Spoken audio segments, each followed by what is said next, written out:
Hello everyone, welcome to T1 academy.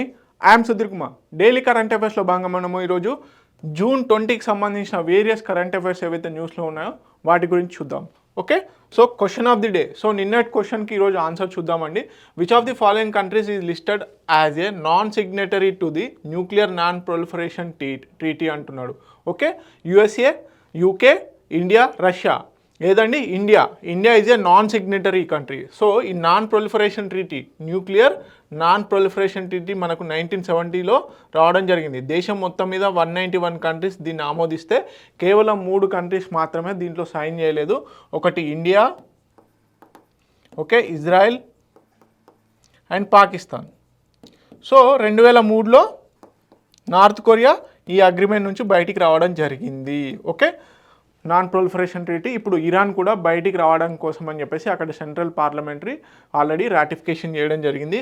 Okay, so అందుకని చెప్పేసి న్యూస్లో ఉంది. So question of the day. So ఈ రోజుకు సంబంధించిన క్వశ్చన్ కనుక చూసుకున్నట్లయితే, according to the report released by the organisation for economic cooperation and development OECD on the global drought outlook which of the following statements is false అని అంటున్నాడు. Okay, so చూద్దాం. Option A, 40% of the global land area is facing increasing drought frequency and severity అంటున్నారు. Option B వచ్చేసి economic cost are rising by 3 to 7.5% annually per drought episode అంటున్నాడు. Okay, option C వచ్చేసి crop yield loss can reach up to 22% decline అంటున్నాడు.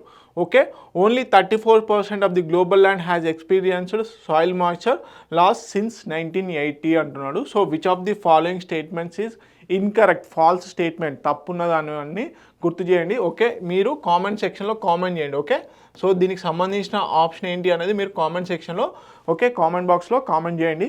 Okay, ఈరోజు topics కనుక చూసుకున్నట్లయితే చాలా important topics ఉన్నాయండి. ఖచ్చితంగా ఈ ఇండెక్సెస్, ఈ 3 ఇండెక్సెస్ కూడా కంపల్సరీ ఇంపార్టెంట్, రాబోయే ఎగ్జామ్స్లలో అడగడం జరుగుతుంది. ఓకే, ఫస్ట్ వచ్చేసి global livability index 2025, world economic forum energy transition index, okay, QS world rankings 2026, okay, యూనివర్సిటీస్కి సంబంధించిన ర్యాంకింగ్స్ చూద్దాం.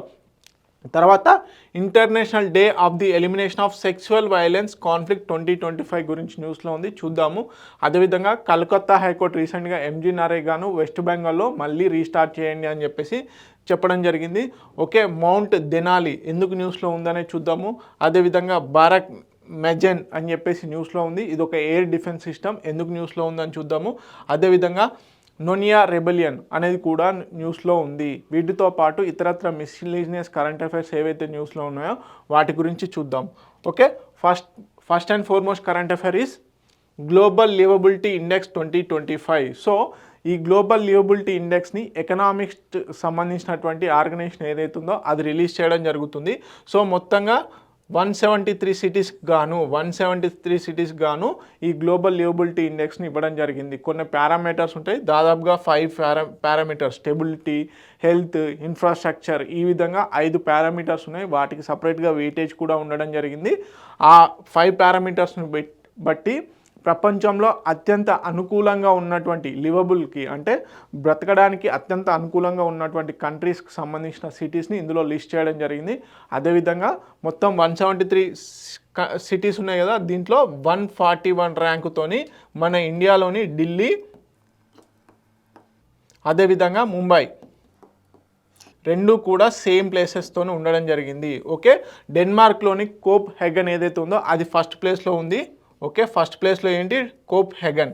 ఓకే, అదేవిధంగా లాస్ట్ ప్లేస్లో వచ్చేసి డమస్కస్, సిరియాకు సంబంధించిన డమస్కస్ ఏదైతే ఉందో అది లాస్ట్లో ఉండడం జరిగింది. సో ఫస్ట్లో వచ్చేసి కోప్ హెగన్ ఉంది, లాస్ట్లో వచ్చేసి డమస్కస్, ఓకే, సిరియాకు సంబంధించింది. ఇండియాకు సంబంధించి 141 ర్యాంకులో ఢిల్లీ అండ్ అదేవిధంగా ముంబై కూడా సంయుక్తంగా ఉన్నాయి. ఎవరు రిలీజ్ చేస్తారు అంటే ఎకనామిస్ట్ ఇంటెలిజెన్స్ యూనిట్ అనే ఆర్గనైజేషను ఈ వరల్డ్ గ్లోబల్ లివబుల్ ఇండెక్స్ అనేది రిలీజ్ చేయడం జరుగుతుంది. సో 2025 గాను కోప్ హెగన్ ఏదైతే ఉందో అది టాప్ మోస్ట్లో ఉండడం జరిగింది. ఈ మనకి గ్లోబల్ లివబిలిటీ ఇండెక్స్ సంబంధించి హైలైట్స్ ఏంటనే చూద్దాం. సో ఎవరు ప్రచురిస్తారు, ఎవరు పబ్లిష్ చేయడం జరుగుతుంది? ఎకనామిస్ట్ ఇంటెలిజెన్స్ అనే యూనిట్ అనే ఆర్గనైజేషన్ ఎవ్రీ ఇయర్ కూడా ఈ గ్లోబల్ లివబిలిటీ ఇండెక్స్ని రిలీజ్ చేయడం జరుగుతుంది. సో మొత్తంగా 173 సిటీస్కి ఆయా దేశాల్లో ఉన్నటువంటి టాప్ మోస్ట్ 173 సిటీస్ అంటే రాజధానులు కానీ, అదేవిధంగా ఎకనామికల్ క్యాపిటల్స్ ఏవైతే ఉంటాయో, సర్వీస్ సెక్టార్ సంబంధించి పేరుగా ఉన్నటువంటి సిటీస్ ఏవైతే ఉంటాయో వాటికి సంబంధించి ర్యాంకింగ్స్ అనేవి ఇవ్వడం జరుగుతుంది. అలాంటి టాప్ మోస్ట్ సిటీస్ని ఆయా కంట్రీస్ నుంచి తీసుకోవడం జరుగుతుంది. సో దీంట్లో ఈ మొత్తం 173 సిటీస్ ఏవైతే ఉన్నాయో 100 స్కోర్కి గాను 76.1 రావడం జరిగింది. ఓకే, సో ఇది గత సంవత్సరంతో పోల్చుకున్నప్పుడు కూడా ఈక్వల్గా ఉండడం జరిగింది. So this is the important point. So ఇటీవల రిలీజ్ చేసినటువంటి గ్లోబల్ లివబిలిటీ ఇండెక్స్లో గత సంవత్సరంతో పోల్చుకున్నప్పుడు ఈసారి ఎంతవరకు తేడా వచ్చిందంటే సరి సమానంగా ఉండడం జరిగింది. లాస్ట్ ఇయర్ ఏదైతే స్కోర్ ఉందో ఈ 173 సిటీస్కి 76.1 ఏదైతే ఉందో సేమ్ యాస్టేజ్గా అంతే ఉంది. సో మనకి టాప్ ఫ్యాక్టర్స్ ఏం కన్సిడర్ చేస్తారు అనేది ఇంపార్టెంట్. సో నేను చెప్పాను కదా 5 ఫ్యాక్టర్స్ని తీసుకుంటారు అనేది. ఒకటి స్టెబిలిటీ. ఈ స్టెబిలిటీలో ఏంటి, క్రైమ్ ఏ విధంగా ఉంది, సివిల్ అన్రెస్ట్ ఏ విధంగా ఉంది, టెర్రరిజం థ్రెట్స్ ఏ విధంగా ఉన్నాయనే చూస్తారు. అదేవిధంగా health care okay 20% quality, accessibility and availability of medical services ఏ విధంగా ఉన్నాయనే దానిపైన స్కోరింగ్ ఇవ్వడం జరుగుతుంది. దీని వెయిటేజ్ వచ్చేసి 20%. సో ఈ వెయిటేజ్ ఏదైతే ఉందో స్టెబిలిటీకి 25%, హెల్త్కి 20%. అదేవిధంగా culture and environment, so climate, cultural offerings, environmental conditions ఏ సిటీకి ఏ విధంగా ఉన్నాయో దాన్ని బట్టి కూడా స్కోరింగ్ అనేది ఇవ్వడం జరుగుతుంది. సో దీనికి వచ్చేసి కల్చర్ అండ్ ఎన్విరాన్మెంట్ కూడా 25% ఇవ్వడం జరిగింది. ఎడ్యుకేషన్ నెక్స్ట్ 10% వెయిటేజ్తో ఎడ్యుకేషన్ ఉండడం జరిగింది. Public and private education and overall quality ఏ విధంగా ఉంది, విద్యా ప్రమాణాలు ఏ విధంగా ఉన్నాయనే దానిపైన కూడా సిటీస్కి ర్యాంకింగ్స్ అనేది ఇవ్వడం జరిగింది. So infrastructure 20%. So transport, roads, housing and utility services ఏ విధంగా ఉన్నాయి అనే దానిపైన కూడా ఏది మనకి గ్లోబల్ లివబిలిటీ ఇండెక్స్ అనే దాన్ని ఇవ్వడం జరుగుతుంది. సో 5 ఫ్యాక్టర్స్ ఉన్నాయి. ఒకటి stability, next health conditions, health care sector ఏ విధంగా ఉంది, culture and environment, infrastructure, education. So least weightage దేనికి ఉందంటే ఎడ్యుకేషన్కి ఉంది. సో ఇంపార్టెంట్ ఇది. అదేవిధంగా టాప్ 3 లివబుల్ సిటీస్ గురించి కూడా తెలుసుకుందాం. సో టాప్ 10, అదేవిధంగా టాప్ 3 అండ్ లీస్ట్ ఏది ఉందనేది కూడా ఇంపార్టెంట్. ఇండియాలో ఏ కంట్రీస్ ఏ సిటీస్ టాప్లో ఉన్నాయనేది కూడా ఇంపార్టెంట్. ఓకే, సో టాప్ 3 సిటీస్లలో కోప్హెగన్ డెన్మార్క్ సంబంధించినటువంటి డెన్మార్క్ ఏదైతే ఉందో అది టాప్లో ఉండడం జరిగింది. Okay, clean, safe and well planned excellent health care ఏదైతే ఉందో దాంతో ఈ అంశాలతోని కోప్హెగన్ డెన్మార్క్లో ఉన్నటువంటి కోప్హెగన్ సిటీ ఏదైతే ఉందో అది టాప్లో ఉండడం జరిగింది. తర్వాత వియన్నా, ఆస్ట్రియాలోని వియన్నా సెకండ్ ప్లేస్లో ఉంది. సో దీంట్లో వచ్చేసి rich culture, strong transport and public services కేటగిరీలో ఎక్కువగా వెయిటేజ్ ఉండడం జరిగింది, అంటే ఎక్కువగా పర్ఫార్మెన్స్ చేసింది. తర్వాత జ్యూరిచ్, స్విట్జర్లాండ్కి సంబంధించిన జ్యూరిచ్ ఏదైతే ఉందో దానికి high quality of life, peaceful and advanced infrastructures ఉండడంతో స్విట్జర్లాండ్లో ఉన్నటువంటి జ్యూరిస్ ఏ ప్లేస్లో ఉండడం జరిగింది, మనకి గ్లోబల్ లివబిలిటీ ఇండెక్స్లో 3rd ప్లేస్లో ఉండడం జరిగింది. అదే లోయెస్ట్ ర్యాంక్ వచ్చేసి డమాస్కస్ ఏదైతే ఉందో సిరియాకి సంబంధించిన డమాస్కస్ అత్యంత లాస్ట్ ప్లేస్లో ఉంది, 173 ర్యాంక్ ఉండడం జరిగింది. అదేవిధంగా లిబియాకి సంబంధించిన త్రిపోలి ఏదైతే ఉందో అది 172 ప్లేస్లో ఉండడం జరిగింది. అదేవిధంగా ఢాకా, బంగ్లాదేశ్లోని ఢాకా 171 ప్లేస్లో ఉండడం జరిగింది. మరి ఇండియా నుంచి చెప్పాను కదండి. సో మొత్తం 173 సిటీస్లో ఇండియా నుంచి 141 ప్లేస్లో మన దేశ రాజధాని అయినటువంటి ఢిల్లీ, అదేవిధంగా ఎకనామిక్ క్యాపిటల్ అయినటువంటి ముంబై కూడా 141 ప్లేస్లోనే సంయుక్తంగా ఉండడం జరిగింది. సో ఎస్పెషల్లీ మేజర్గా వచ్చేసి reflecting the persistent issues health care, infrastructure, air quality and public సేఫ్టీలో చాలా లో పర్ఫార్మెన్స్గా ఉండడం జరిగింది. ఇవి ఇండియా సిటీస్కి సంబంధించి. ఓకే, ఇప్పుడు మనము టాప్ 10 సిటీస్ ఏంటి అనేది చూద్దాం. సో టాప్ 10 సిటీస్లో దేనికి ఎంత కేటగిరీలో ఉంది అని చెప్పేసి టోటల్ స్కోరు, అదేవిధంగా stability, health care, culture and environment, education, infrastructure. So ఈ కేటగిరీలో ఆయా కంట్రీస్కి వచ్చినటువంటి మార్క్స్ కూడా ఇంపార్టెంట్. ఓకే, సో కోప్హెగన్ డెన్మార్క్ ఏదైతే ఉందో దానికి 98% మార్క్స్ రావడం జరిగింది, అంటే 98 పాయింట్స్తోని టాప్లో ఉంది. తర్వాత ఆస్ట్రియాలోని వియన్నాకి 97.1తోని, జ్యూరిచ్ స్విట్జర్లాండ్ కంట్రీకి సంబంధించింది 97.1 స్కోర్తోని థర్డ్ ప్లేస్లో ఉండడం జరిగింది, అంటే almost equal. So Melbourne Australia ఆస్ట్రేలియాలో ఉన్నటువంటి మెల్బోర్న్ సిటీ ఏదైతే ఉందో అది 4th ప్లేస్లో ఉంది 97 మార్క్స్తోని. ఓకే, జెనీవా స్విట్జర్లాండ్లోని జెనీవా వచ్చేసి 96.8తోని టాప్లో ఉండడం జరిగింది, టాప్ 5లో. ఓకే, సిడ్నీ ఆస్ట్రేలియా ఓకే 96.6%తోని సిడ్నీ 6th ప్లేస్లో ఉంది. ఒసాకా జపాన్ ఏదైతే ఉందో 96 పాయింట్స్తోని మనకి 7th ప్లేస్లో ఉండడం జరిగింది. అదేవిధంగా ఆక్లాండ్ న్యూజిలాండ్కి సంబంధించిన సిటీ ఆక్లాండ్ ఏదైతే ఉందో 96%తోని 7th ప్లేస్లో ఉంది, అంటే almost 8th rank. Okay, Adelaide so మనకి ఏదైతే అడిలైడ్ ఆస్ట్రేలియా ఏదైతే ఉందో దానికి సంబంధించి 95.9 మార్క్స్తోని 9th ప్లేస్లో ఉంది. ఓకే, వాన్కోవర్ కెనడాకి సంబంధించిన వాన్కోవర్ ఏదైతే ఉందో అది 95.8 మార్క్స్తోని 10th ప్లేస్లో ఉండడం జరిగింది. సో బేసిక్గా ఇక్కడ టోటల్ స్కోర్లో వచ్చేసి ఏ కంట్రీ ఎక్కువగా రిప్రజెంట్ చేస్తుంది అంటే మనకి ఆస్ట్రేలియాలో నుంచి 1 2 3 4. సో టాప్ టెన్లో కేవలం ఆస్ట్రేలియా నుంచే 4 సిటీస్ అనేటి గ్లోబల్ లివబిలిటీ ఇండెక్స్ ఏదైతే ఉందో దాంట్లో టాప్ 4లో ఉండడం జరిగింది. అంటే టాప్ 10లో ఈ 4 సిటీస్ చోటు సంపాదించుకునే అవి ఆస్ట్రేలియాలో ఉండడం గమనార్హం. ఓకే, సో తెలుగు మీడియం అభ్యర్థులు ఎవరైతే ఉన్నారో ప్లీజ్ నోట్ ఇట్ డౌన్. చాలా ఇంపార్టెంట్ పాయింట్స్ అనేవి మేము తెలుగులో కూడా ఇవ్వడం జరుగుతుంది. ఒకసారి వీడియోని పాజ్ చేసుకొని నోట్ చేసుకోవడానికి ట్రై చేయండి. ఓకే, నెక్స్ట్ కరెంట్ అఫైర్ కనుక చూసుకున్నట్లయితే వరల్డ్ ఎకనామిక్ ఫోరంకి సంబంధించిన world economic forum every year కూడా ఎనర్జీ ట్రాన్సిషన్ ఇండెక్స్ని రిలీజ్ చేయడం జరుగుతుంది.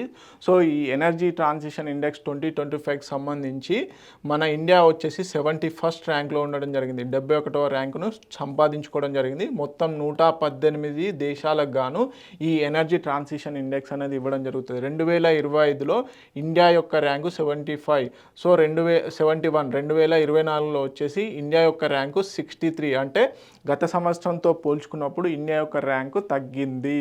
ఓకే, అంటే ఎనర్జీ ట్రాన్సిషన్ ఇండెక్స్ అంటే ప్రస్తుతం ఏ విధంగా ఎనర్జీ ఉంటుంది, అంటే క్లైమేట్ చేంజ్కి తగ్గట్టుగా క్లీన్ ఎనర్జీని వాడుతున్నారా లేదా, ఎలాంటి టెక్నాలజీ అడాప్షన్ చేస్తున్నారు, అదేవిధంగా ట్రాన్సిషన్ ఇన్ ద సెన్స్ ఒక ప్లేస్ నుంచి ఇంకో ప్లేస్కి ట్రాన్స్ఫర్ చేసేలోపు అంటే ఎనర్జీని ట్రాన్స్ఫర్ చేసే ప్రాసెస్లో ఎంత ఎనర్జీ లాస్ అవుతుంది, స్టెబిలిటీ ఏ విధంగా ఉంటుందని ఇలాంటి అంశాలను తీసుకొని world economic forum every year కూడా ఈ ఎనర్జీ ట్రాన్సిషన్ ఇండెక్స్ని ప్రకటించడం జరుగుతుంది. సో దీంట్లో వచ్చేసి ఇండియాకు సంబంధించి 71 ర్యాంక్ రావడం జరిగింది.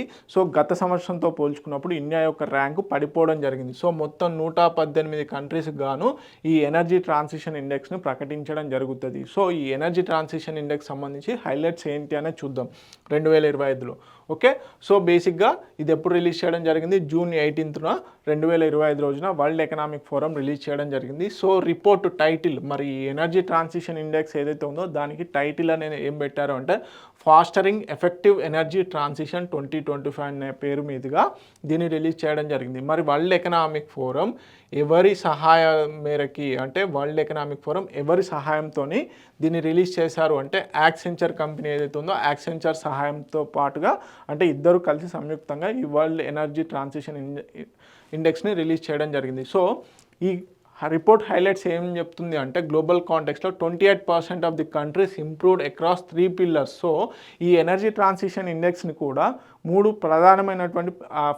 ప్రధానమైనటువంటి పిల్లర్లతోనే రిలీజ్ చేయడం జరుగుతుంది. దాంట్లో ఎనర్జీ సెక్యూరిటీ ఎంతవరకు ఉందంటే ఒక దేశం తన సామర్థ్యానికి మించి ఉత్పత్తి చేస్తుందా లేదా, సో అది ఎన్ని రోజుల వరకు సస్టైన్గా ఉంటుంది, సెక్యూరిటీ అంటే ఆ విధంగా ఉందా లేదా అని చెప్పేసి. అదేవిధంగా సస్టైనబిలిటీ అంటే ఇప్పుడు ఒకసారి ఉత్పత్తి చేసి వదిలేయడం కాదు కదా, దాన్ని అదేవిధంగా కన్సిస్టెన్సీగా ఎన్ని రోజులు ప్రొడ్యూస్ చేస్తుంది అనేది ఇంపార్టెంట్. అదేవిధంగా ఈక్విటీ అందరికీ సమానంగా ఇవ్వగలుగుతుందా లేదా అనే ఫ్యాక్టర్స్ని బట్టి ఈ ఎనర్జీ ట్రాన్సిషన్ ఇండెక్స్ని ప్రకటించడం జరుగుతుంది. ఈ ఫ్యాక్టర్స్ని ఎస్పెషల్గా తీసుకోవడం జరుగుతుంది. సో అయితే ఏం చెప్తున్నారు, 28% of the countries improved all 3 pillars అని చెప్తుంది. సో డిస్పైట్ మొత్తంగా గ్లోబల్ ఇన్వెస్ట్మెంట్ ఈ ఎనర్జీ ట్రాన్సిషన్కి ఎంతవరకు ఇన్వెస్ట్మెంట్ చేస్తుందంటే $2 trillion అనేది ఇన్వెస్ట్మెంట్ చేస్తుంది. కానీ at the same time global gas emissions ఏవైతే ఉన్నాయో గ్రీన్ హౌస్ గ్యాస్ ఎమిషన్స్ ఏవైతే ఉన్నాయో వాటి యొక్క ఎమిషన్ వచ్చేసి 37.8 బిలియన్ టన్స్కి చేరింది.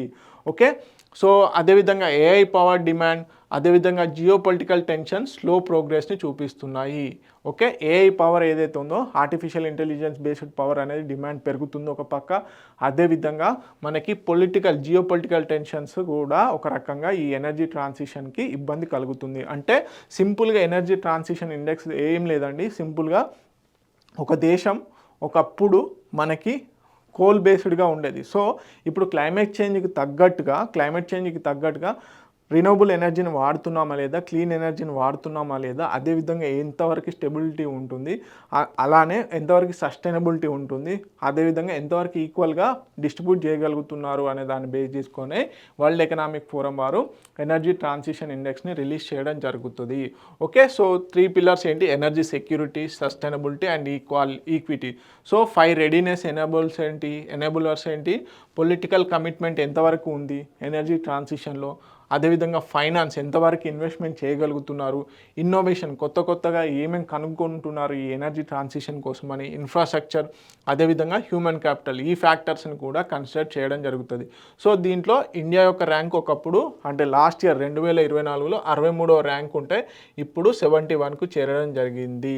Okay, so despite improvements India slipped 8 places. So all over వరల్డ్లో 28% ఆఫ్ ది కంట్రీస్ అంటే 118 కంట్రీస్లో 28% కంట్రీస్ ఏవైతే ఉన్నాయో అవి ఇంప్రూవ్మెంట్ చూపిస్తున్నాయి. ఓకే, 28 కంట్రీస్ కాకపోతే మిగతా కంట్రీస్ ఏవైతే డ్రాప్ అయినాయో దాంట్లో ఇండియా కూడా ఉండడం ఒక విశేషం.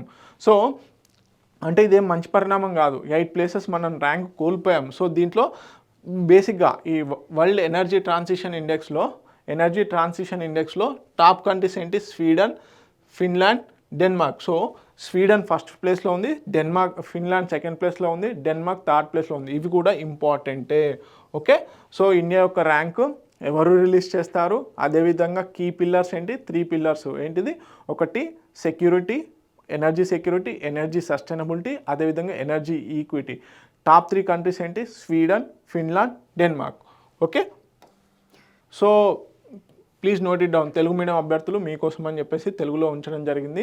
ఇంపార్టెంట్ పాయింట్స్ నోట్ చేసుకోండి. Okay, next QS world rankings. So 2026 year గాను క్యూఎస్, ఓకే, క్వాక్రెల్లీ సైమన్స్ అని చెప్పేసి ఒక ఆర్గనైజేషన్ ఉంటుంది. క్వాక్రెల్లీ సైమన్స్ అని చెప్పేసి ఆ ఆర్గనైజేషను ప్రపంచంలో ఉన్నటువంటి 1500 యూనివర్సిటీస్కి 1500 యూనివర్సిటీస్కి ర్యాంకింగ్స్ అనేటివి ఇవ్వడం జరుగుతుంది.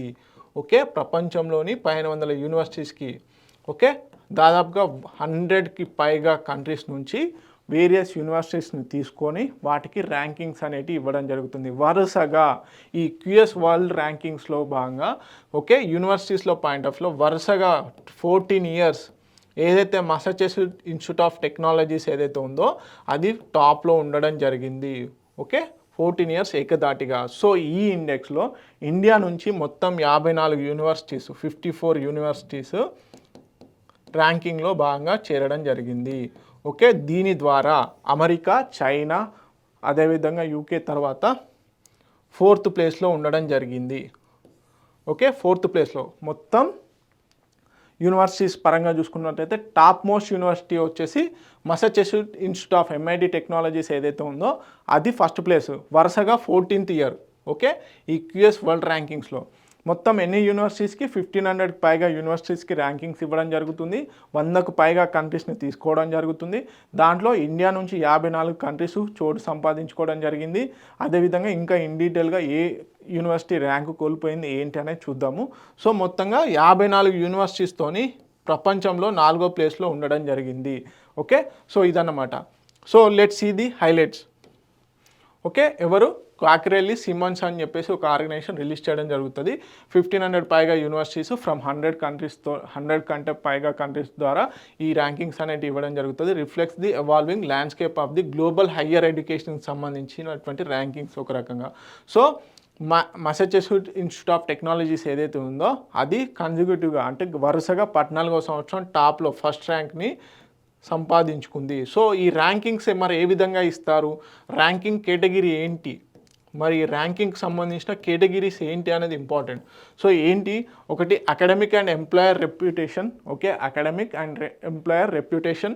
Faculty and student ratio, faculty or student ratio, research and innovation. So వీటిని ఈ పారామీటర్స్ని బేస్ చేసుకొని ఈ క్యూఎస్ వరల్డ్ ర్యాంకింగ్స్ అనేది ఇవ్వడం జరుగుతుంది. సో దీంట్లో ఈ మసాచుసెట్స్ ఎంఐటి ఏదైతే ఉందో ఫేమస్గా షార్ట్కట్లో ఎంఐటి, సో ఆ ఎంఐటి వరుసగా 14సారి ర్యాంకింగ్ అనేది కైవసం చేసుకోవడం జరిగింది, ఫస్ట్ ప్లేస్. సో బేసిక్గా లాస్ట్ ఇయర్తో పోల్చుకున్నప్పుడు 500 యూనివర్సిటీస్ ఏవైతే ఉన్నాయో ఈ 500 యూనివర్సిటీస్ ర్యాంకింగ్ని ఇంప్రూవ్ చేసుకోవడం జరిగిందంట. సో చూడండి ఇది దేనికి దారితీస్తుందంటే బేసిక్గా citation per faculty, international student, అదేవిధంగా ఫ్యాకల్టీ రేషియో, సస్టైనబిలిటీ ఇండికేటర్స్, ఇవన్నీ కూడా బేసిక్గా మెట్రిక్స్గా తీసుకోవడం జరుగుతుంది. ఓకే, సో ఈ 500 యూనివర్సిటీస్ ఏవైతే ఉన్నాయో అవి ర్యాంకింగ్ని ఇంప్రూవ్ చేసుకోవడం వల్ల ఏంటంటే హయ్యర్ ఎడ్యుకేషన్ మీద ఎంతవరకు ఇన్వెస్ట్మెంట్ జరుగుతుంది, ఎంతవరకు రీసెర్చ్ అండ్ ఇన్నోవేషన్ జరుగుతుంది,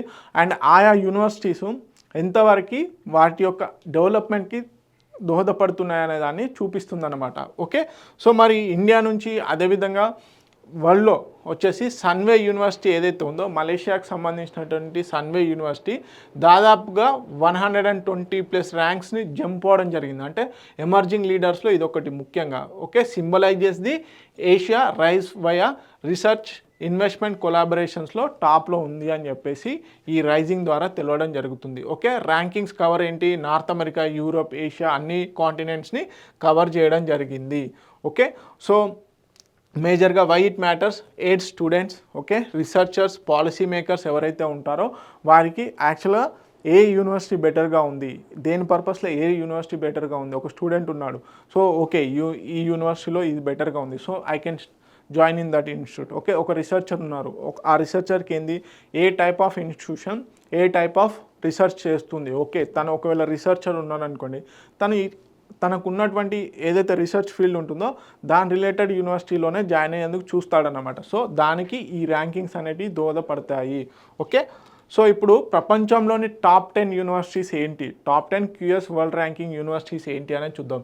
okay, Massachusetts institute of technologies, okay, MIT, imperial college London second ప్లేస్లో ఉండడం జరిగింది, Stanford university, university of Oxford, Harvard university, okay, university of Cambridge, okay, తర్వాత Swiss federal institute of technology 7th ప్లేస్లో ఉండడం జరిగింది, national university of Singapore వచ్చేసి 8th ప్లేస్లో ఉండడం జరిగింది, UCL, okay, university college London ఏదైతే ఉందో అది 9th ప్లేస్లో ఉండడం జరిగింది, కాలిఫోర్నియా ఇన్స్టిట్యూట్ ఆఫ్ టెక్నాలజీ ఏదైతే ఉందో అది 10th ప్లేస్లో ఉండడం జరిగింది. సో ఇవి 2026కు సంబంధించిన ర్యాంకింగ్స్, గత సంవత్సరం 2025తో పోల్చుకున్నప్పుడు ర్యాంకింగ్స్. సో ఇక్కడ ఇంపీరియల్ కాలేజ్ లండన్ కూడా సేమ్ లాస్ట్ ఇయర్తో పాటుగా సేమ్గా ఉంది, కాకపోతే స్టాన్ఫోర్డ్ యూనివర్సిటీ ఏదైతే ఉందో గత సంవత్సరం 6th ప్లేస్లో ఉన్నటువంటి యూనివర్సిటీ ఇప్పుడు 3rd ప్లేస్లోకి రావడం జరిగింది. యూనివర్సిటీ ఆఫ్ ఆక్స్ఫర్డ్ ఎప్పుడైతే లాస్ట్ ఇయర్ 3rd ప్లేస్లో ఉంది, ఇప్పుడు 4th ప్లేస్లోకి రావడం జరిగింది, అంటే ఒక ర్యాంకు డ్రాప్ అవ్వడం జరిగింది. అదేవిధంగా హార్వర్డ్ యూనివర్సిటీ ఏదైతే ఉందో అది లాస్ట్ టైం 4th ప్లేస్లో ఉండేది, ఇప్పుడు 5th ప్లేస్కి రావడం జరిగింది. సో ఈ కంపారిజన్ కూడా అడిగే ఛాన్సెస్ ఉన్నాయి, కానీ టాప్ మోస్ట్ ఆర్గనైజేషన్ ఏంటి, ఆ యూనివర్సిటీ ఏంటి అనేది చాలా ఇంపార్టెంట్. అదేవిధంగా ఇండియాలో టాప్ 10 ఇన్స్టిట్యూషన్స్ ఏంటి, టాప్ 10 యూనివర్సిటీస్ ఏంటి, మనకి ఈ క్యూఎస్ వరల్డ్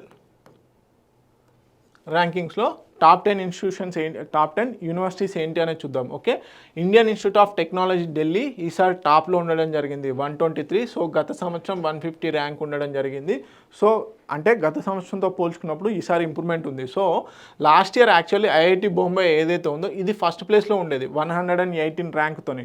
ఇది ఓవరాల్ ర్యాంక్ గుర్తుపెట్టుకోండి, ఇవంతా కూడా మనకి క్యూఎస్ వరల్డ్ ర్యాంకింగ్స్లో ఈ ఇన్స్టిట్యూషన్స్కి వచ్చినటువంటి ర్యాంకింగ్స్, కానీ ఇండియాలో ఇవి టాప్లో ఉండడం జరిగింది. ఓకే, ఐఐటి బొంబాయి 2nd ప్లేస్, అదేవిధంగా Indian institute of technology Madras 180 ర్యాంక్తో 3rd ప్లేస్లో ఉండడం జరిగింది.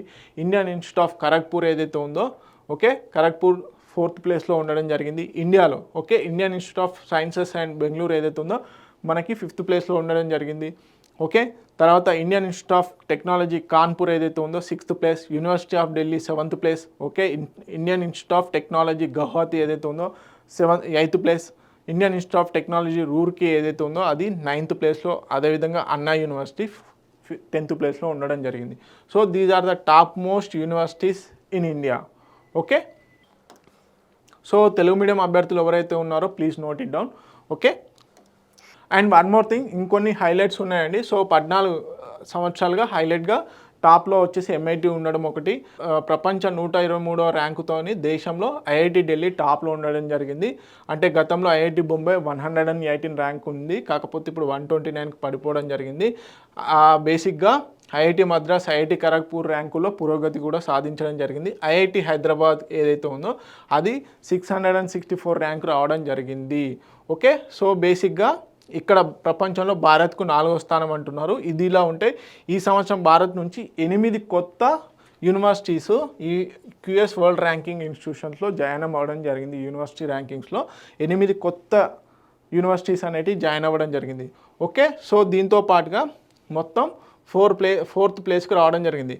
సో అత్యధికంగా యూనివర్సిటీస్ వచ్చేసి అమెరికా నుంచి 192 యూనివర్సిటీస్ ఉంటే, యూకే నుంచి 90, అదేవిధంగా చైనా నుంచి 72 ప్లేసెస్లో ఉంటే, ఇండియా నుంచి 54 యూనివర్సిటీస్ ఈ క్యూఎస్ వరల్డ్ ర్యాంకింగ్స్లో చేరడం జరిగింది. సో అందుకని చెప్పేసి మనకి 4th ప్లేస్లో రావడం జరిగింది ఓవరాల్గా.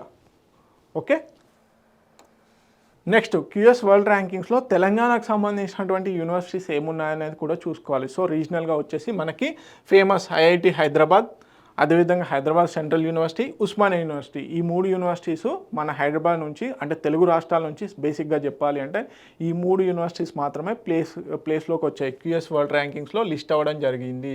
ఓకే, ఈ 3 ఆర్గనైజేషన్స్ మాత్రమే. సో బేసిక్గా ఆంధ్రప్రదేశ్ నుంచి ఏ యూనివర్సిటీ కూడా ఈ క్యూఎస్ వరల్డ్ ర్యాంకింగ్స్లో ప్లేస్ అవ్వలేదు. సో 3 యూనివర్సిటీస్ ఏంటి, ఒకటి ఐఐటి హైదరాబాద్, దీనికి గతేడాది 681 నుంచి 690 మధ్యలో కేటగిరీలో ఉంటే ఈసారి 664, అంటే ఇంప్రూవ్మెంట్ చూపించింది ఐఐటి హైదరాబాద్. అదేవిధంగా హెచ్సియుస్ హైదరాబాద్ సెంట్రల్ యూనివర్సిటీ వచ్చేసి 801 నుంచి 850 పాయింట్ల మధ్యలో ఉండడం జరిగింది. అదేవిధంగా ఓయూ వచ్చేసి 1201 నుంచి 1400 మధ్యలో కేటగిరీలో మనం ఓయూ ఉండడం జరిగింది. So this is all about QS world ranking. So ఎవరు రిలీజ్ చేస్తారు, ఏ దేశం టాప్లో ఉంది, అదేవిధంగా ఏ యూనివర్సిటీ టాప్లో ఉంది. వరుసగా 14 సంవత్సరాలు ఎంఐటి మాత్రమే టాప్లో ఉండడం జరిగింది. ఇండియా నుంచి ఈసారి ఐఐటి ఢిల్లీ, ఐఐటి బొంబాయిని సర్పాస్ చేస్తూ ఫస్ట్ ప్లేస్లోకి రావడం జరిగింది. సో ఓవరాల్ ర్యాంకింగ్ కూడా ఇంపార్టెంటే. అదేవిధంగా తెలుగు రాష్ట్రాల నుంచి 3 యూనివర్సిటీస్ మాత్రమే మనకు ఈ లిస్ట్లో ఉండడం జరిగింది. Okay, the most important reports అండి మనకి ఈరోజు కరెంట్ అఫైర్స్లో భాగంగా 3 important indexes and reports release చెప్పుకోవడం జరిగింది. ఒకటి గ్లోబల్ లివబిలిటీ ఇండెక్స్, ఒకటి ఇంకోటి వచ్చేసి energy transition index, QS world ranking. So ఈ 3 రిపోర్ట్స్ కూడా ఖచ్చితంగా ఏదో ఒక ఎగ్జామ్లో ఖచ్చితంగా అడుగుతారు. ఈ 3 కరెంట్ అఫైర్స్ టాపిక్స్ ఏవైతే ఉన్నాయో ఖచ్చితంగా ప్రతి ఎగ్జామ్లో అడిగే ఛాన్సెస్ ఉన్నాయి. ఓకే, ర్యాంకింగ్స్ కేటగిరీలో, ర్యాంకింగ్స్ అండ్ రిపోర్ట్స్ కేటగిరీలో ఖచ్చితంగా ఈ 3 రిపోర్ట్స్ కంపల్సరీ అడిగే ఛాన్సెస్ ఉన్నాయి. ఏదో ఒక ఎగ్జామ్లో కంపల్సరీ అడుగుతారు. Okay, next international day for the elimination of sexual violence in conflict 2025. So దీన్ని బేసిక్గా 2015 నుంచి నిర్వహించడం జరుగుతుంది. ప్రతి సంవత్సరం జూన్ 19న ఈ ఇయర్ని సెక్షువల్ వైలెన్స్ ఏదైతే ఉందో దాన్ని అపోజ్ చేయడం కోసం, సెక్షువల్ వైలెన్స్ పైన అవేర్నెస్ తీసుకురావడం కోసం అని చెప్పేసి దీన్ని యునైటెడ్ నేషన్స్ జనరల్ అసెంబ్లీ వారు 2015 నుంచి నిర్వహించడం జరుగుతుంది. సో ఇంపార్టెంట్ డేట్స్ ఏవైనా న్యూస్లో ఉంటే ఖచ్చితంగా ఆ ఇయర్ థీమ్ కంపల్సరీ గుర్తుపెట్టుకోవాలి. అండ్ థీమ్ ఏంటంటే ఇంగ్లీష్లోనే గుర్తుపెట్టుకోవడానికి ట్రై చేయండి. ఎందుకు అంటే ట్రాన్స్లేషన్ మిస్టేక్స్ వస్తాయి. సో ఖచ్చితంగా ఇంగ్లీష్కే ప్రామాణికంగా ఉంటుంది కాబట్టి ఖచ్చితంగా ఇంగ్లీష్లోనే గుర్తుపెట్టుకోవడానికి ట్రై చేయండి. So international day for the elimination of sexual violence in conflict. Okay, 2025. Okay, దీన్ని ఎప్పుడు నిర్వహిస్తారు, ప్రతి సంవత్సరం జూన్ 19న. ఓకే, సో దీన్ని ఎప్పటి నుంచి నిర్వహించడం జరుగుతుంది, 2015 నుంచి. ఓకే, సో థీము అవన్నీ చూద్దాం. సో థీమ్ చాలా important, breaking the cycle, healing the scars. Okay, breaking the cycle, healing the scars, addressing the intergenerational effects of conflict related sexual violence అని చెప్పేసి థీమ్ ఉంది. ఓకే, సో ఇది ఈసారి నిర్వహించడం 11వసారి. Okay, long term trauma across generations పైన ఫోకస్గా ఉండడం జరిగింది. United Nations led global efforts to promote justice, healing, okay, అదేవిధంగా అకౌంటబిలిటీ ఉండాలని చెప్పేసి ఈ డేని సెలబ్రేట్ చేయడం జరుగుతుంది. ఎస్పెషల్లీ 2015 నుంచి ఫస్ట్ టైం నిర్వహించడం జరుగుతుంది. So United nations security council బేసిక్గా రెజల్యూషన్స్ పాస్ చేస్తూ ఉంటుంది. సో ఈ సెక్షువల్ వైలెన్స్ ఏదైతే ఉందో దాని రిలేటెడ్ అవేర్నెస్ డేని సెలబ్రేట్ చేయడం కోసం అని చెప్పేసి యునైటెడ్ నేషన్ సెక్యూరిటీ కౌన్సిల్ ఏదైతే ఉందో అది 1820 అని చెప్పేసి ఒక రెజల్యూషన్ కూడా పాస్ చేయడం జరిగింది 2008లోనే. Okay, so recognized sexual violence as a war టాక్టిక్గా గుర్తించడం జరిగింది. Okay, declare such acts as a war crimes and genocide, urged prosecution and survivor support అనేది ఇవ్వాలి అని చెప్పేసి చెప్పడం జరుగుతుంది. సో బేసిక్గా సెక్షువల్ వైలెన్స్ అంటే ఏంటి, బేసిక్గా what are the conflict related to sexual violence ఏంటి, includes rape, sexual slavery, force marriage, trafficking, forced abortion, sterilisation, exploitation linked to conflict offer used deliberate weapon of war as a weapon of వార్గా గుర్తించడం జరిగింది. Okay, key objectives ఏంటి, raise awareness, especially sexual బేసిక్గా any important date న్యూస్లో ఉంది అంటే దాని యొక్క మెయిన్ ఇంపార్టెన్స్ ఏంటంటే అవేర్నెస్ క్రియేట్ చేయడం. ఓకే, అదేవిధంగా సెక్షువల్ వైలెన్స్కి సంబంధించిన అవేర్నెస్ క్రియేట్ చేయాలి. అదేవిధంగా survivors courage, advocate justice, promote psychological care. Okay, అదేవిధంగా legal aid, reintegration, urge government to uphold international law అని చెప్పేసి కూడా చేర్పడం జరుగుతుంది. బేసిక్గా యునైటెడ్ నేషన్స్ సెక్రటరీ ఎవరైతే ఉన్నారో మనకి ఆంటోనియో గుటెరస్ గారు 2025 ఏమని చెప్పారంటే, for too many women and children war is not over when it's over అని చెప్పేసి స్టేట్మెంట్ కూడా ఇవ్వడం జరిగింది. సో బేసిక్గా ఏ రోజు సెలబ్రేట్ చేస్తారు, జరపడం జరుగుతుంది June 19th. ఓకే, ఇది important date, important and also theme కూడా చాలా important. Okay, so Telugu medium అభ్యర్థులు ఎవరైతే ఉన్నారో please note it down. Okay, next Calcutta high court రీసెంట్గా ఎంజీ నరేగా, వెస్ట్ బెంగాల్లో ఎంజీ నరేగాను తిరిగి స్టార్ట్ చేయండి అని చెప్పేసి చెప్పడం జరిగింది. సో అక్కడ MG NREGA Mahatma Gandhi national rural employment guarantee act ప్రకారం ఈ ఎంజీ నరేగా స్కీమ్ని ఇంప్లిమెంట్ చేయాలి, నేషనల్ రూరల్ ఎంప్లాయ్మెంట్ని. సో ఈ ఎంజీ నరేగా కింద 100 రోజులు పని అనేది కంపల్సరీ కల్పించాలి యాజ్ పర్ ఎంజీ నరేగా. ఎవరైతే రూరల్లో ఉన్నటువంటి గ్రామీణ ప్రాంతాల్లో ఉన్నటువంటి యువకులు ఎవరైతే వర్క్ చేయడానికి రెడీగా ఉన్నారో సో వారికి కంపల్సరీ 100 రోజుల పని దినాలు అనేటివి కల్పించాలి. సో బేసిక్గా వెస్ట్ బెంగాల్ ఏదైతే ఉందో పశ్చిమ బెంగాల్లో ఈ ఎంజీ నరేగా స్కీమ్కి సంబంధించి కొన్ని ఫ్రాడ్స్ జరిగాయి. సో అందుకని చెప్పేసి 2022 నుంచి దీన్ని నిలిపివేయడం జరిగింది 2022 నుంచి. సో మనకి వెస్ట్ బెంగాల్లో ఉన్నటువంటి హైకోర్టు ఏమని చెప్పిందంటే, లేదు అది రైట్ టు లైవ్లీహుడ్, ప్రతి ఒక్కరికి పని అనేది ఖచ్చితంగా కల్పించబడినటువంటి రైట్ అది. సో మీరు కంపల్సరీ ఇంప్లిమెంట్ చేయండి అని చెప్పేసి రిజంప్షన్కి ఆర్డర్స్ ఇవ్వడం జరిగింది. అంటే తిరిగి పునరుద్ధరించడానికి ఈ ఎంజీ నరేగా స్కీము 2022 నుంచి వెస్ట్ బెంగాల్లో లేదు, అమల్లో లేదు. సో ఇప్పుడు అక్కడ ఉన్నటువంటి హైకోర్టు ఏమని చెప్పిందంటే, కొన్ని ఫ్రాడ్ కేసెస్ వల్ల ఆపివేయడం జరిగింది. Whether it is political what ever it, కాకపోతే ఆపేశారు. మీరు ఆపివేయడం తప్పు, ఎందుకు అంటే ప్రతి ఒక్కరికి పని కల్పించడం అనేది హక్కు లాంటిది. సో అందుకని చెప్పేసి మళ్ళీ మీరు స్టార్ట్ చేయండి అని చెప్పేసి జడ్జిమెంట్ ఇవ్వడం జరిగింది. సో దీంట్లో మేజర్గా ఎంజీ నరేగా స్కీమ్ గురించి కంపల్సరీ తెలుసుకోవాలి. ఓకే, 100 days కంపల్సరీ పని అనేది కల్పించాలి రూరల్ పీపుల్కి. ఒకవేళ పని కల్పించనట్లయితే ఎప్పటి నుంచి అయితే తను అప్లై చేసుకున్నాడో అంటే అప్పుడు తనకి మనీ అనేది కట్టి ఇవ్వాల్సిందే. తనకు పని ఇచ్చినా ఇవ్వకున్నా ఎవరైతే పర్సన్ ఉంటారో పని కోరుకునే వ్యక్తి, సో ఆ పర్సన్కి ఖచ్చితంగా మనీ అయినా ఫెసిలిటీస్గా ఇవ్వాల్సిందే. ఓకే, సో బేసిక్గా చూద్దాం, March 2020 నుంచి దీన్ని హాల్ చేయడం జరిగింది. సో హైకోర్టు ఏమని చెప్పింది, resumption of work citing right to livelihood. So బేసిక్గా ఈ జడ్జిమెంట్ ద్వారా దాదాపుగా ఎవరైతే రూరల్ వర్కర్స్ 2.5 కోట్ల మంది ఎవరైతే ఈ ఎంజీ నరేగా మీద డిపెండ్ అయి ఉన్నారో వారందరికీ పని కల్పించడం జరుగుతుంది. సో మేజర్ కోర్ట్ అబ్జర్వేషన్ ఏంటి, cannot be hold storage for entity ఏదైతే ఉందో దాన్ని చేయొద్దు అని చెప్పేసి చెప్పడం జరిగింది. ఫ్యూచర్ పబ్లిక్ ఇంట్రెస్ట్, అదేవిధంగా past irregularities investigations May continue but work must be resume అని చెప్పేసి చెప్పడం జరుగుతుంది. ఇన్వెస్టిగేషన్ చేయడం జరుగుతుంది, కాకపోతే వర్క్ అనేది కంపల్సరీ చేయాలి అంటారు. సో సింపుల్గా క్వశ్చన్ ఇక్కడ నుంచి ఎంజీ నరేగా స్కీమ్ గురించి అయినా అడగవచ్చు, ఎంజీ నరేగా యాక్ట్ గురించి అయినా అడగచ్చు. సో మనకి ఇది యాక్ట్ రూపకంగా ఖచ్చితంగా అంటే ఇది చట్టబద్ధమైనటువంటి హక్కు. మనకి ఎంజీ నరేగా యాక్ట్ అని డైరెక్ట్గా ఉంది, Mahatma Gandhi national rural employment guarantee act. So 2005 ప్రకారం ఏదైతే ఉందో సో బేసిక్గా మనకి ఇవ్వడం జరుగుతుంది.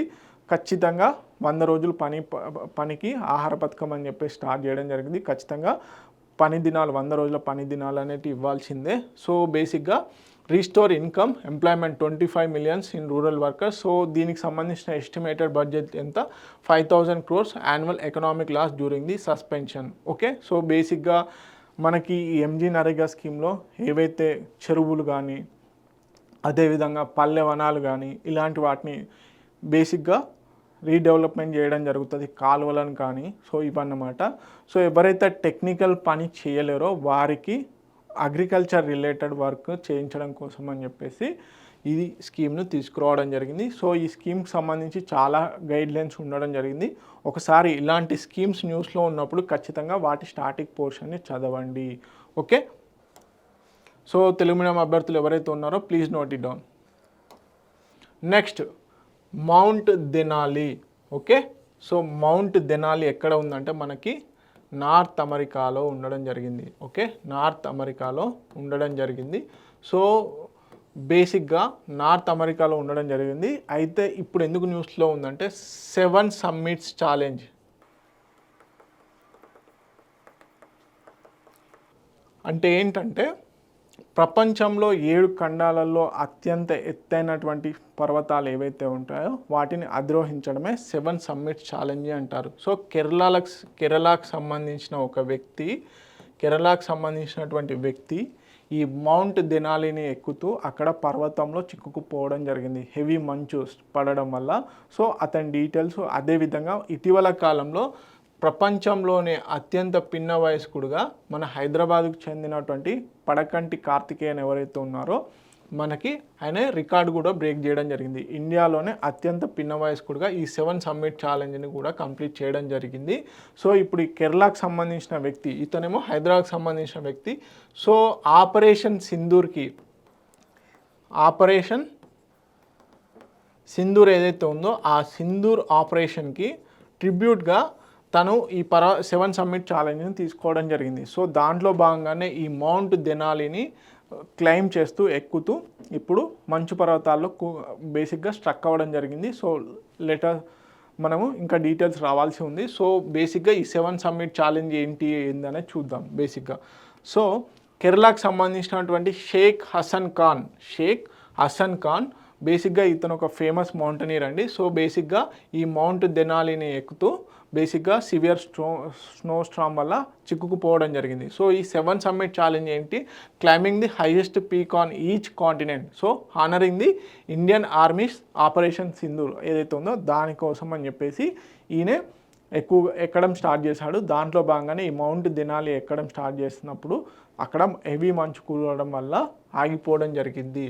అదేవిధంగా మనకి హైదరాబాద్ నుంచి కార్తికేయ పడగంటి ఎవరైతే ఉన్నారో తను 16 సంవత్సరాల్లోనే ఈ మనకి 7 సమ్మిట్ ఛాలెంజ్ని కంప్లీట్ చేయడం జరిగింది. సో ఇతను ప్రపంచంలోనే అత్యంత చిన్న వయస్కులలో 2nd వ్యక్తి. ఓకే, ప్రపంచంలోనే.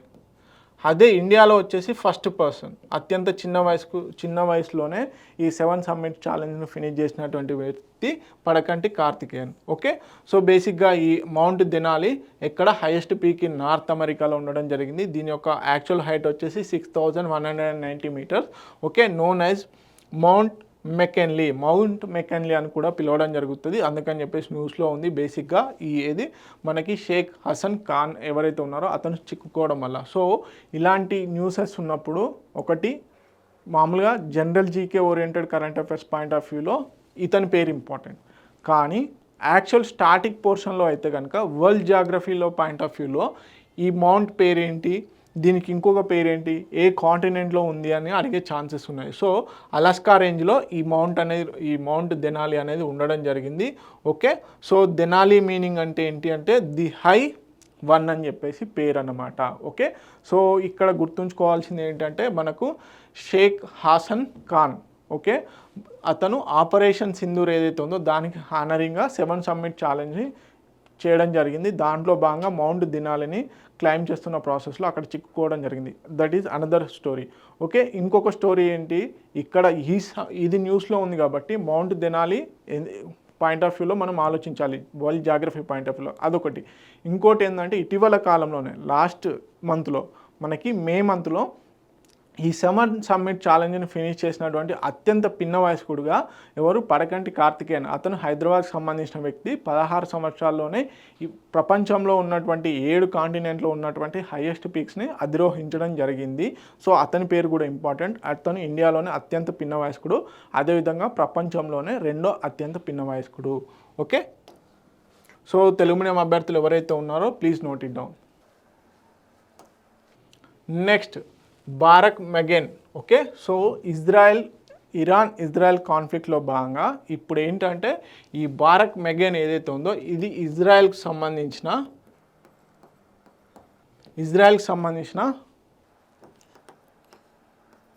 Aerial defence system.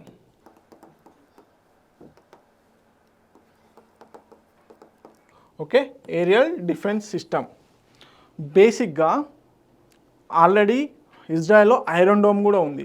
దానికి సప్లిమెంటరీగా ఇంకో సప్లిమెంటరీ సిస్టమ్ ఉండాలి అని చెప్పేసి ఈ బారక్ మెగెన్ని డెవలప్ చేయడం జరిగింది. సో దీన్ని ఫస్ట్ టైం ఇజ్రాయెల్ వార్ కాన్ఫ్లిక్ట్లో భాగంగా నిన్న యూజ్ చేయడం జరిగింది. అందుకని చెప్పేసి న్యూస్లో ఉంది. సక్సెస్ఫుల్గా ఫస్ట్ అటెంప్ట్లోనే అన్మాన్డ్ ఏరియల్ వెహికల్స్ ఏవైతే ఇరాన్కు సంబంధించిన అన్మాన్డ్ ఏరియల్ వెహికల్స్ ఏవైతే ఉన్నాయో వాటిని డిస్మాటిల్ చేయడం జరిగింది. సో అందుకని చెప్పేసి అడిగే ఛాన్సెస్ ఉన్నాయి. So Israel navy achieved a major defence milestone by successfully intercepting 8 Iranian unmanned air vehicles using Barak Magen aerial defence. Okay, aerial defence సిస్టమ్ను ఉపయోగించి ఆ అన్మాన్డ్ ఏరియల్ వెహికల్స్ని డిస్మాటిల్ చేయడం జరిగింది. So what is Barak Magen? So Barak Magen means lightning shield in Hebrew లాంగ్వేజ్లో lightning shield అని పేరు వేయడం జరుగుతుంది. It is one of the most advanced aerial defence system in the world. Okay, it is designed counter A wide spectrum of threats including drones and cruise missiles ఏవైతే ఉంటాయో వాటిని dismantle చేయడం కోసం అని చెప్పేసి ఈ బారక్ మెగన్ని డెవలప్ చేయడం జరిగింది. ఏ కంట్రీకి సంబంధించిందంటే ఇజ్రాయెల్కి సంబంధించింది. Okay, important. సో దీని యొక్క స్పెషాలిటీస్ చూద్దాం. సో ఇజ్రాయెల్ ఏరోస్పేస్ ఇండస్ట్రీస్ వారు డెవలప్ చేయడం జరిగింది. సో ఇది ఏ వేరియంట్కి సంబంధించిందంటే బారక్ MX ఫ్యామిలీకి సంబంధించింది. Unveiled during combat operations against Iran. Okay, naval air defence system ఏదైతే ఉందో అది ఫస్ట్ టైం యూజ్ చేయడం జరిగింది. సో అడ్వాన్స్డ్ రాడార్ సిస్టమ్ని, అదేవిధంగా వర్టికల్ లాంచ్ సిస్టమ్ని కలిగి ఉంటుంది.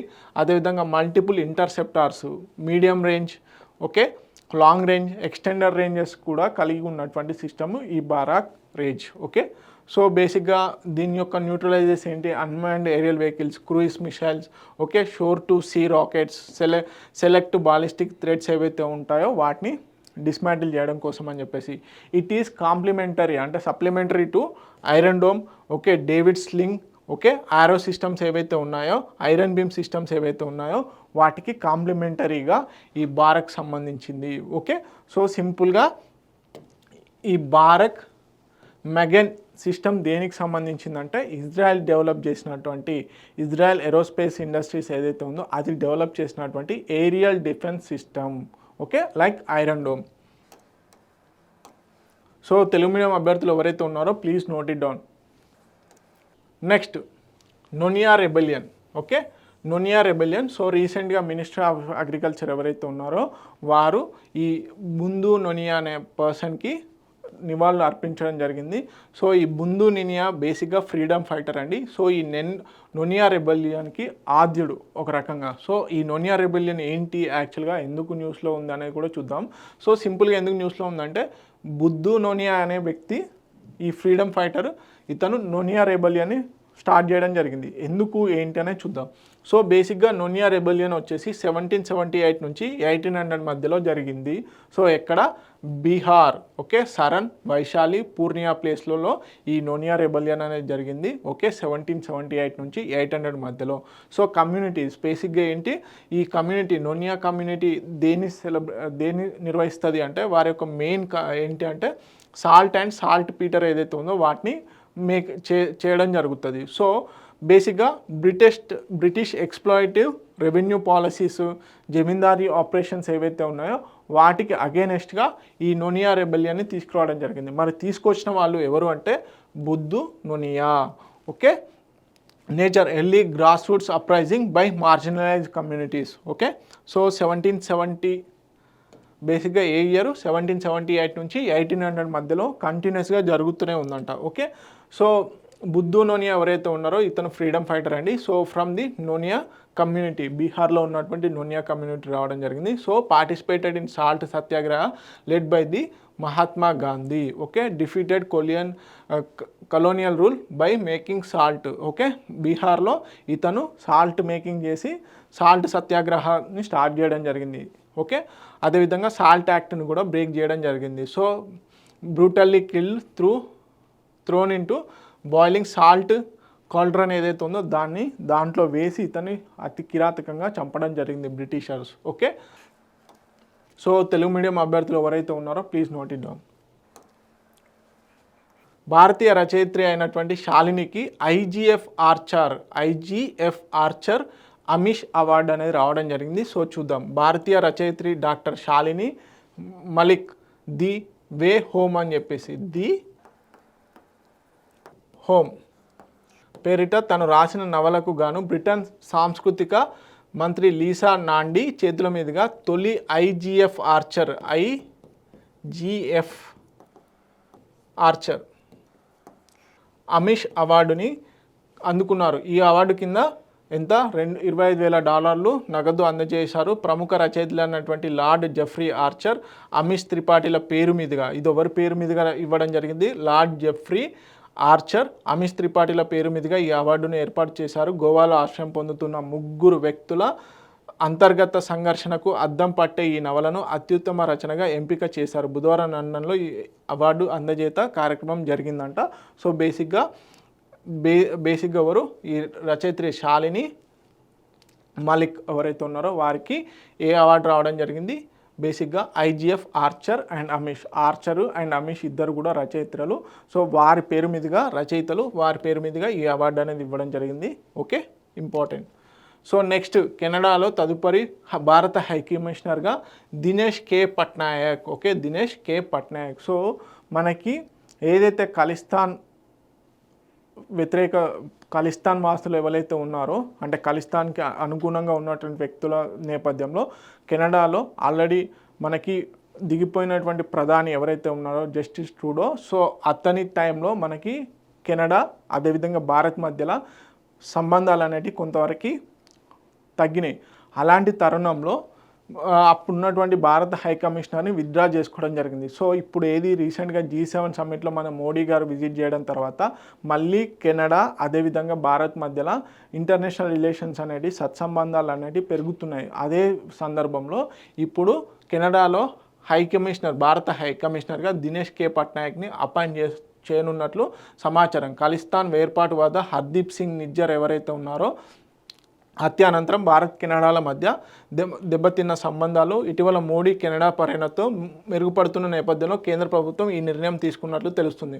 ప్రస్తుతం దినేష్ కే పట్నాయక్ స్పెయిన్లో దౌత్య సేవలు అందిస్తున్నారు.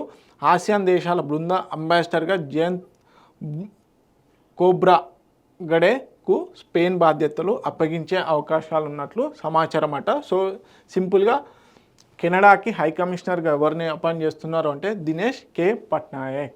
ఓకే, నెక్స్ట్, సమ్మిళిత వృద్ధికి అంటే సస్టైనబుల్ డెవలప్మెంట్, ఇంక్లూజివ్ డెవలప్మెంట్కి సంబంధించి ప్రోత్సాహకానికి జెండర్ బడ్జెటింగ్ నాలెడ్జ్ హబ్ని ఏర్పాటు చేయడం జరిగింది. సో సింపుల్గా ఇంక్లూజివ్ డెవలప్మెంట్ కోసం అని చెప్పేసి ఎంకరేజ్మెంట్కి అని చెప్పేసి జెండర్ బడ్జెటింగ్ నాలెడ్జ్ హబ్ని ఏర్పాటు చేశారు. సమ్మిళిత వృద్ధి ప్రోత్సాహం లింగ సమానత్వాన్ని సాధించేందుకు అవసరమైన ప్రణాళికలను మరింత పటిష్టపరిచే లక్ష్యంతో జెండర్ బడ్జెటింగ్ నాలెడ్జ్ హబ్ అనే ఓ డిజిటల్ వేదికను కేంద్ర ప్రభుత్వం తీసుకొచ్చింది. ఇంపార్టెంట్. సో కేంద్ర రాష్ట్ర ప్రణాళికలు విధాన రూపకర్తలకు, పరిశోధకులకు, ఇతర భాగస్వాములకు ఈ పోర్టల్ సాధికారత కల్పించనుంది. గురువారం కేంద్ర మంత్రిత్వ శాఖ విభాగాలు, వివిధ రాష్ట్రాలు, అంతర్జాతీయ సంస్థలకు చెందిన ప్రతినిధులు జాతీయ సమావేశంలో దీనిని కేంద్ర మహిళా శిశు అభివృద్ధి శాఖ మంత్రి అయినటువంటి అన్నపూర్ణాదేవి గారు ప్రారంభించడం జరిగింది. సో ఇంక్లూజివ్ డెవలప్మెంట్ కోసమని, అదేవిధంగా sustainable development and gender budgeting knowledging hub అని చెప్పేసి ఒక పోర్టల్ని డెవలప్ చేయడం జరిగింది. ఎవరు అంటే సెంట్రల్ గవర్నమెంట్. సో ఈ పోర్టల్లో ఉన్నటువంటి వేరియస్ ఇన్ఫర్మేషన్ బేస్ చేసుకొని జెండర్ బడ్జెటింగ్ ఇవన్నీ చేయొచ్చు అన్నమాట. ఓకే, సో ఇవన్నీ ఇంపార్టెంట్ కరెంట్ అఫైర్స్. అదేవిధంగా చిన్న అనౌన్స్మెంట్ అండి, హైకోర్టు, ఏపీ హైకోర్టుకు సంబంధించి మేము త్వరలో ఒక కొత్త సిరీస్తోని రాబోతున్నాము. అదేవిధంగా ఎవరైతే ఏపీ హైకోర్టుకు సీరియస్గా ప్రిపేర్ అవుతున్నారో stay tune for more updates. అతి త్వరలోనే మేము ఒక ఎంసీక్యూ సిరీస్తోని రాబోతున్నాము. సో దానికి సంబంధించిన డీటెయిల్స్ అనేటివి కూడా అనౌన్స్ చేయబోతున్నాము. Thank you so much. Please share video. Thank you.